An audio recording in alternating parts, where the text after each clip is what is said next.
Hello everyone. In this video, we will introduce the Hadean Eon, the oldest geological time in Earth's history.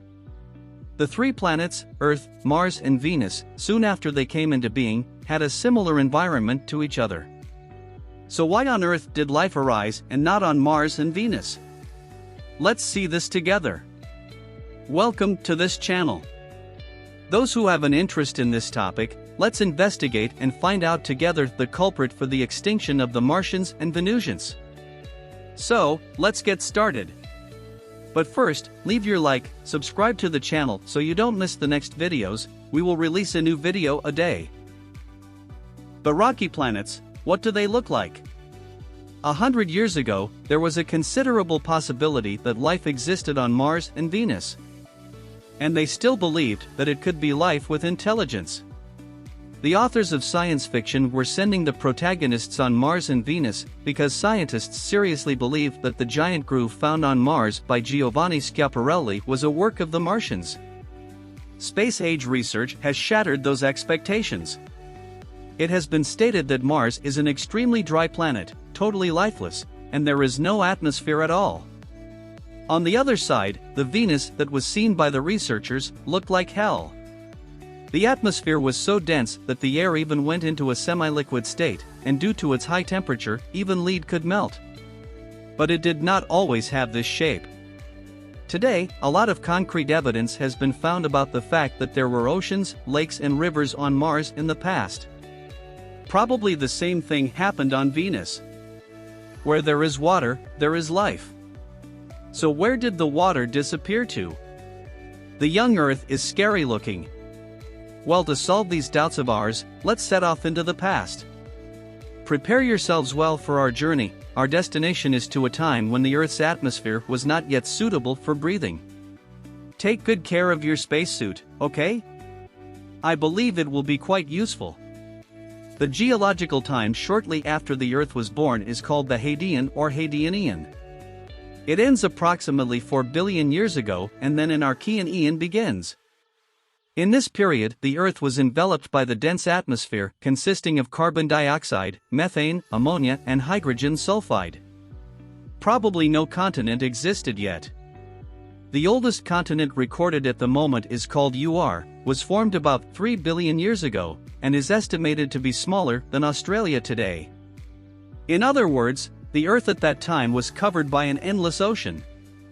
And from that originated life on Earth. It was hit by an intense meteor shower, and another time it collided with another planet called Theia. Theia was a celestial body very close in size to Mars, and at the time it orbited the Sun with a 60-degree difference from Earth's orbit. Theia was thrown out of its orbit by the gravitational disturbance and went toward the Earth.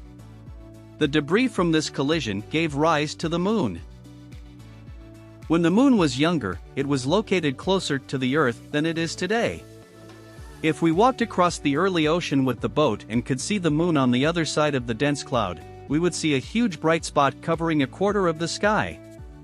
The Moon's gravity accelerated the Earth's rotation and caused intense storms in the atmosphere and gigantic waves in the ocean. In other words, the Earth at that time looked like hell. If we stay here for too long, we will put our lives at risk. And also, the time machine.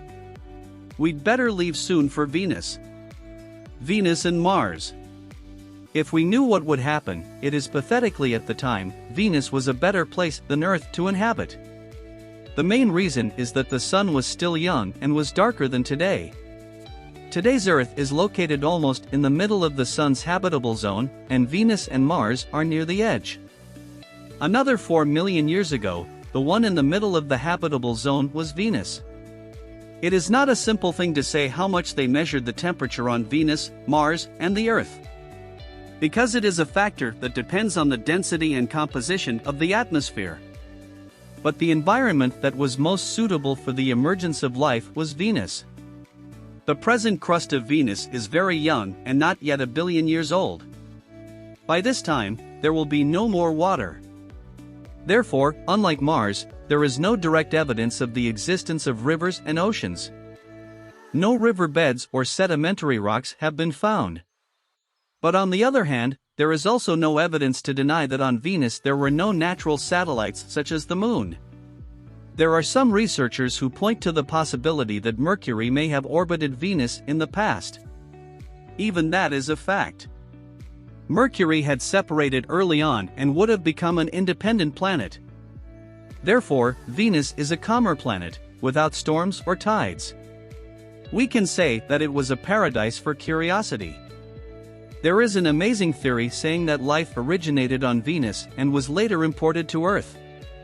For example, there is a theory that debris from a geological catastrophe on Venus became a meteor that hit the Earth.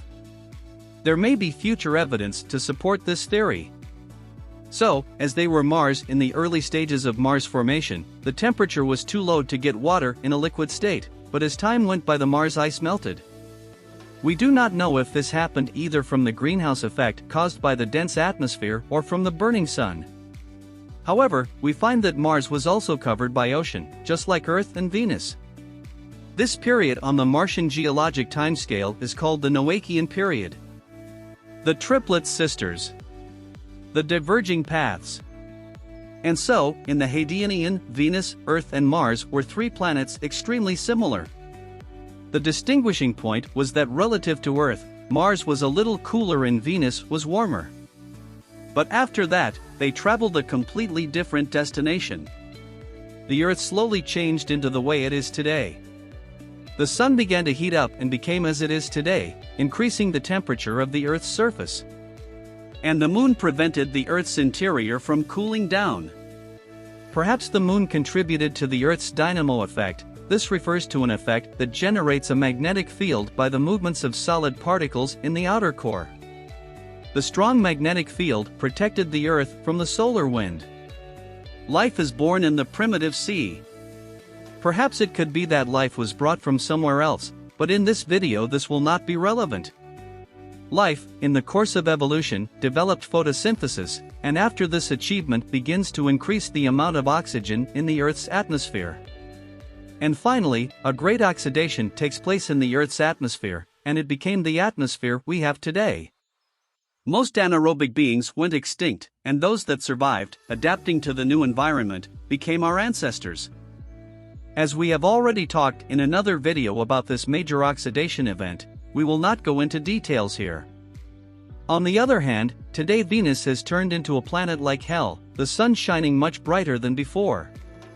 The water that was believed to exist on Venus has been elaborated, consequently the greenhouse effect has happened and started to raise the temperature of the planet's surface even more.